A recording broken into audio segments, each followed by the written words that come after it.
साहसपुर महाविद्यालय इंग्राजी विभागर आलोचना चक्र बर्चना ब्लॉक अंतर्गत बालीचंद्रपुर स्थित साहसपुर महाविद्यालय अभ्यंतरीण गुणवत्ता प्रमाणन प्रकोष्ठर मिलित आनुकूल्य कॉलेज परिसर में एक पाठचक्र अनुष्ठित हो जाइछि।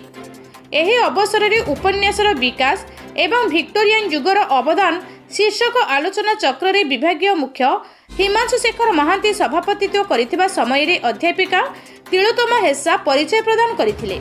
आलोच्य पाठचक्र रे मुख्य वक्ता भाव में विश्वजित साहू उपन्यासर विकास एवं भिक्टोरियन युगर अवदान विश्लेषण करने सहित विषय संपर्कित सारगर्भक आलोचना करथिले।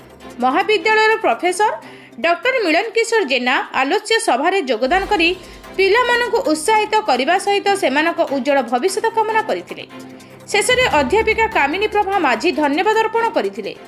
विभाग तरफ मोहम्मद सैफुल्ला खान, सिरोज खान और देवदत्त पंडा प्रबंध पाठ करथिले।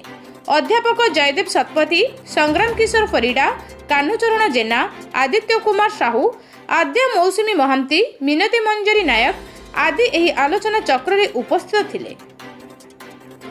बर्चनारू एकादशी सेठींग रिपोर्ट, सूर्यास्त न्यूज।